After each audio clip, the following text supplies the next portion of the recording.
Then the title of my acknowledgement then to the organizers, Pablo López Crespo and Belén, and also to the Italian organizer, Francesco Giacobello, because I sent the papers very, very late.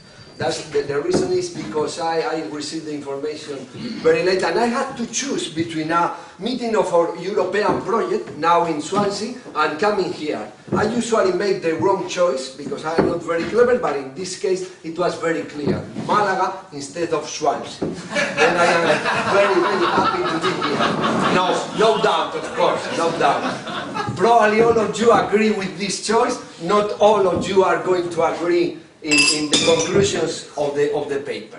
Because I am going to speak about the role of plasticity-induced crack closure, plasticity-induced, I emphasize, in fatigue crack growth. My co-author, Victor Karin, unfortunately is in Swansea, because one of us had to attend the European project meeting in Swansea. Very busy man. Then, this is the outline of my presentation: introduction, modeling procedure, results, large tick deformation, discussion, and conclusion. Let's go to the introduction, and first of all, the motivation of the work and the objective. The motivation, long time ago in 1994, I was a young researcher and I attended the European Conference on Fracture in Berlin, and I remember a session on fatigue.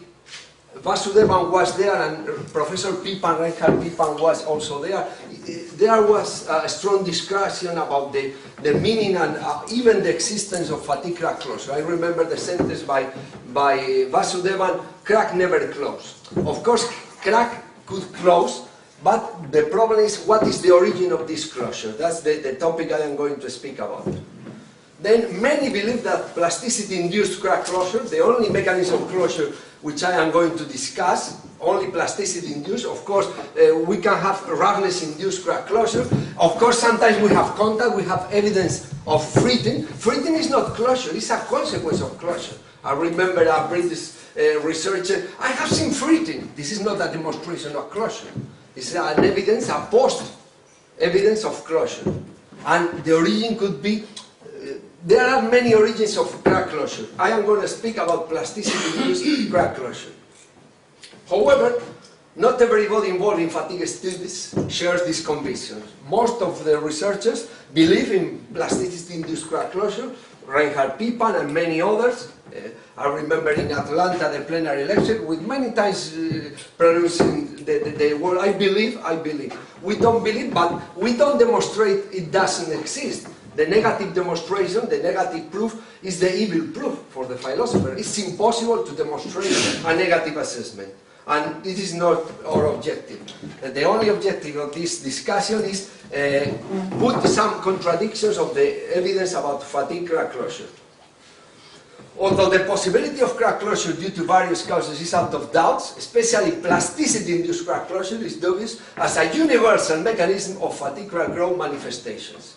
Even in the book of Subra Suresh, he formulates some doubts about plasticity-induced crack closure. Also, on the other side, people who are reluctant to believe in fatigue crack closure, we could mention, of course, Sadananda Vasudevan, Victor Karin and myself, of course, and Professor Glinka, Professor Kujaski in USA, etc. Then neither agreement between measurements nor consensus of opinion on the relevance and even the very existence of plasticity-induced crack closure in the course of fatigue crack growth do exist. Continuing the motivation, the identification of plasticity-induced crack closure does not have convincing and ambiguous proofs. Computational simulation of the crack tip situation under cyclic loading turns out to be the way to unveil the relevant factor of fatigue crack growth, the matter of plasticity-induced crack closure in particular. We cannot enter inside the crack. We had not the adequate size, then we cannot penetrate the crack. Then we cannot directly observe the crack closure. We can buy cameras, either expensive or cheap, but we cannot get inside the crack. Accounting for both physical inelasticity and geometrical large deformation, that's very important. Non-linearities have to be taken into account. Accounting for these non-linearities is here essential for realistic implication of fatigue crack growth. Then the objective of this talk, I am not going to solve any problem. I am going to raise doubts. That's science. To achieve advancement toward resolution of the long-standing controversy about the relevance of plasticity-induced crack closure in fatigue crack growth, via numerical modeling of the evolution of deformations near the crack tip under cycling loading. To analyze the plasticity-related fatigue crack growth, we are going to have fatigue crack growth, and to visualize the light slip mechanism of fatigue crack growth by plastic advance with blunting, resharpening, and so on, and to elucidate the matter of plasticity-induced crack closure. Then, although typical medium high-strength steel was taken as a model material, with the use of common similitude criteria of the solid mechanics, the results are quite general. They can be applicable to a very broad set of elastoplastic materials. Let's go to the modeling procedure. Then the material, model geometry and loading, simulated loading case, and finite element model. With regard to the modeling procedure, the material, we use a constitutive model, right independent, elastic, perfectly plastic, solid, with foam-easy yield surface and associated flow run. We don't use strain hardening, but in large strain and after many cycles of fatigue, then the strain hardening approach saturation and quasi-horizontal part of the curve. This is not a problem, it's quite general approach. Then material properties, Young's modulus, Poisson's coefficient, yield stress, and similitude law for general applicability of the results. The prototype material, a medium high-strength steel with 200 gigapascals Young's modulus and 600 megapascals of yield strength, and the typical Poisson ratio. Then we have K-dominated plane strain state near the tip of a mode 1 opening crack in elastoplastic material under cycle tension. We use K-dominant requirements and the hypothesis of small-scale yielding. In this case, we assume that we have the plastic zone, or the damage zone, with nonlinear behavior, but we have the K-dominated region surrounding it, and we assume this is small enough to avoid any perturbation of the linear elastic K-dominated region. Boundary layer approach failed, then we use a full-scale model with 2 axes of symmetry. And we have the self-similar inelastic reactive fluid with this characteristic. We use a reference value of 300 megapascals per square meter, K0, and a maximum stress intensity factor externally applied, double of this value, 600 megapascals per square meter. This is the solution of the stress intensity factor, not taken from the Murakami handbook, it's taken from a Russian handbook. Only those of you speaking in Russian can read this handbook. Then we use 4 cases, loading cases, 1, 2, 3, 4. Case 1, with a typical cyclone of once case 0, 300 megapascals per square meter. Case 2, with the double of this value, up to 600, twice the value, the reference value. This third green color with a ratio different from 0, and this overload case with an overload in the 5th cycle, opening cycle, a sudden overload. Let's go to the analysis. Depending on the particular loading case, simulated loading routes comprise from 10 to 70 cycles. This is very interesting because some researchers to reach 100 cycles use remeshing. In our opinion, remeshing could destroy the uniqueness of the results and the unicity of the elastoplastic solution. This is the mesh outline and the refinement of near tip area with this smallest element. Simulation technique, we use large strains and large displacement, finite element analysis with updated Lagrangian formulation. Again, very important. Previous researchers, most of them used non-updated formulation, small strains. If you use small strains, you are going to make a mistake, a very serious mistake, which in posterior slide I am going to explain. Bilinear for noise, full integration schemes. Then let's go to the results, large crack tip deformations. Analyzing near tip displacement fields, plastic crack advance, and near tip strain fields. These are the results of near tip displacement fields. Example load case 2 with the maximum load level and uniform, a ratio equal to 0. At the upper part we have the first cycle, opening phase, and here the 5th cycle, opening phase, K equal to K mass, and closing, I would could say closing, even crack doesn't close. Closing or unloading phase. It's a question of names. I don't mind calling closing phase. Opening, closing, opening, closing. But you see there is no crack closure in the results. Kmax, Kmin, Kmax, Kmin, Kmin is 0 in this case. We have the undeformed mesh, and this is the deformed mesh. The previous point B0 reaches this position, and B1 reaches this one.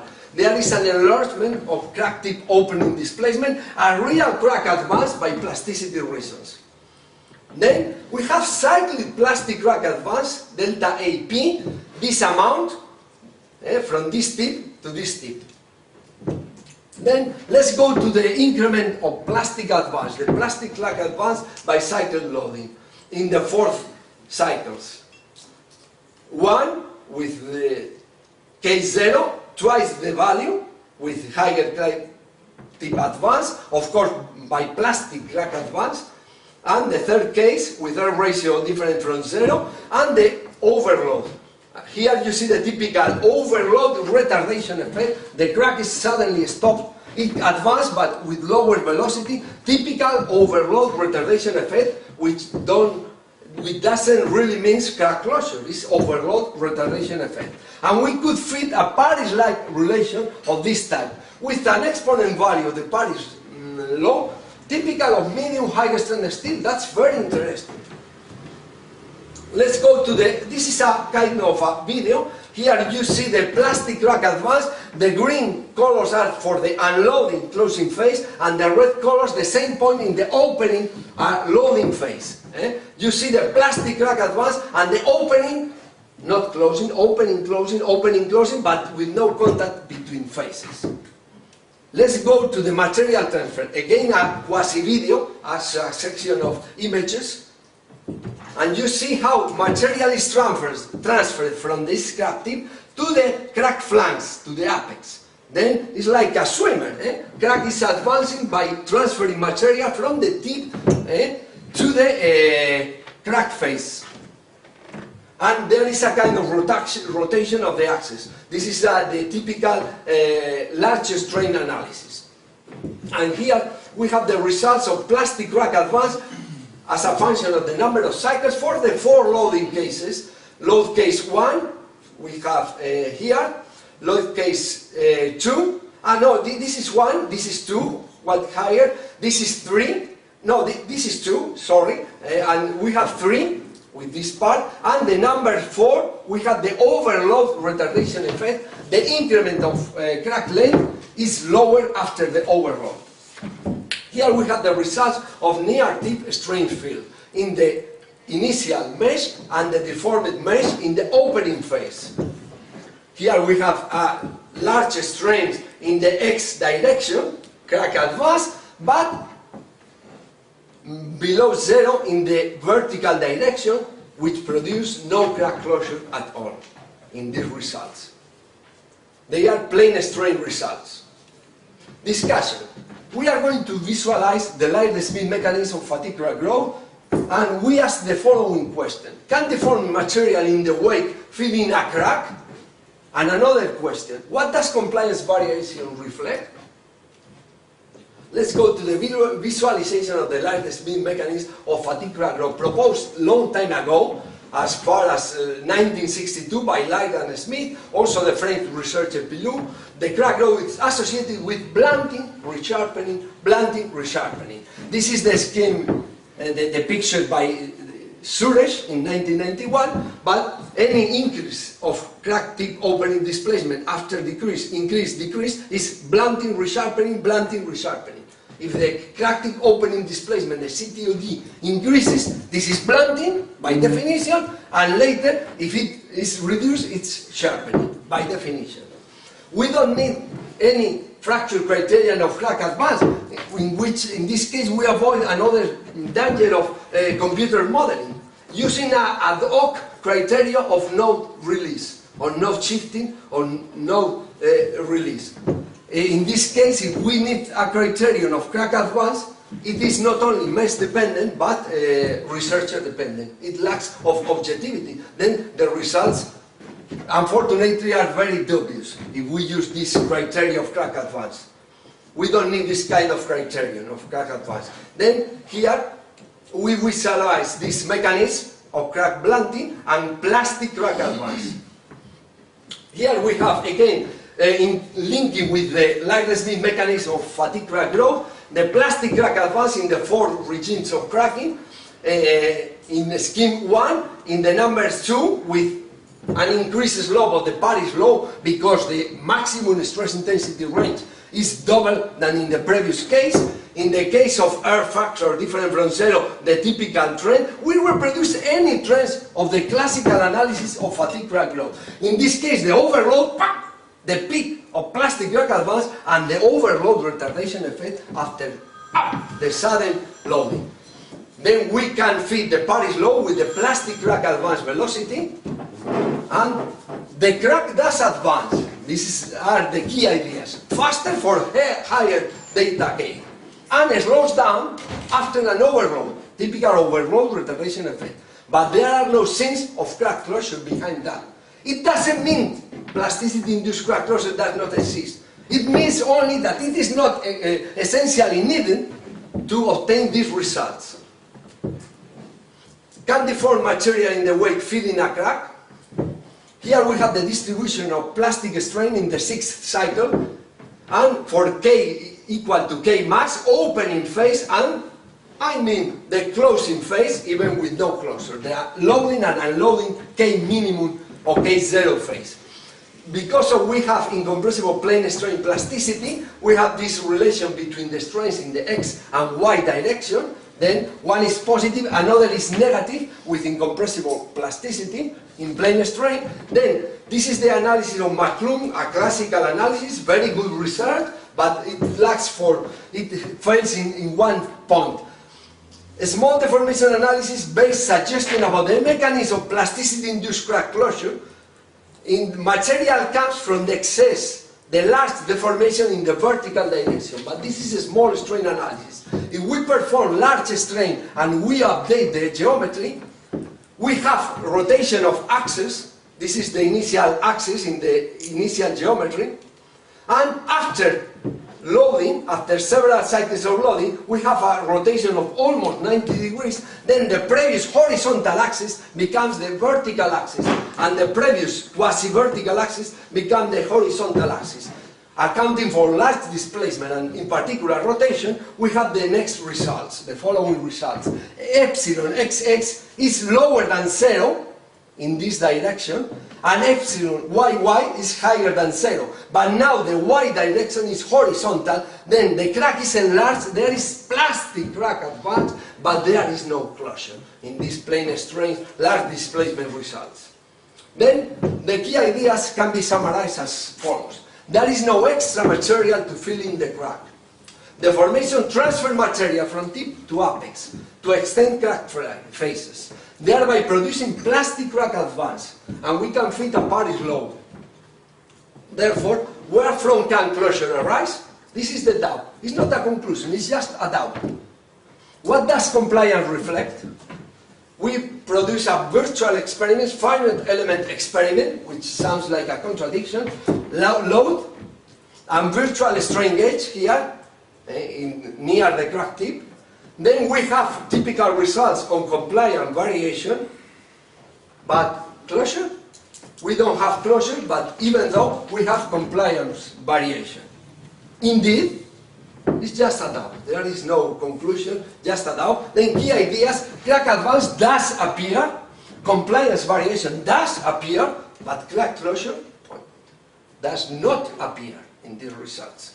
Then let's go to the conclusions, informal statement. High resolution finite element simulations of plane strain tensile crack under cycle loading were performed with account for large crack tip deformation. That's important to avoid any mistakes regarding the excess of material in the vertical direction perpendicular to the crack flanks. The effects of the load range, load ratio, and overload were addressed. This model explains very well any results typical of fatigue analysis. Crack growth by means of material transfer from the crack tip towards its flanks was visualized with no signs of crack closure, contact between faces. no signs of crack closure were detected. Nevertheless, this calculated plastic crack growth itself produced the key feature, fatigue cracking, see the Sears book, concerning the role of delta K and the overload retardation effect, the arrest after an overload. The supposed mechanism of crack closure due to out-of-plane stretching of materials element filling in the crack and coming in contact at unloading, which was justified earlier by a small deformation analysis, was discarded. We have rotation of axis and enlarge of the crack tip, enlarge of the crack length, enlarge of the crack. Simulated specimen compliance curves, both local and global ones, turned out to be nonlinear merely because of crack tip plasticity. Then, many causes could produce this nonlinear behavior, not only crack closure. Without any hypothetical contribution of crack closure, we gives rise to a great deal of dubiousness about detection and evaluation of crack closure from the compliance changes. Then the topic seems to be open. What are the unambiguous proofs that plasticity-induced crack closure is indeed the universal intrinsic factor of key importance for fatigue crack growth? I insist, the idea is very brilliant, and Elbert was a genius. Are there any? Are there any? And that's, we are approaching the end. This is the logo of my university, the oldest university in Spain, one of the 4 oldest in Europe, Bologna in Italy, Oxford in UK, and Paris in France being the other 3. We have the bishop, the castle, the lion, Castilla-León, castle and lion, and the priest in the symbol, in the logo. But finally we finish with John Ford, the searches, because we search, we do research, we are searching, we are looking for some answer, we are not sure about anything. We have only doubts, like this young Wayne in the masterwork. I recommend the visit to Monument Valley, where many masterworks by John Ford were recorded. It's like a chapel. You can pray there. I am not proposing a religious approach, a filmmaker approach. Then let's go to the end with John Wayne and the searcher. That's all. Thank you very much.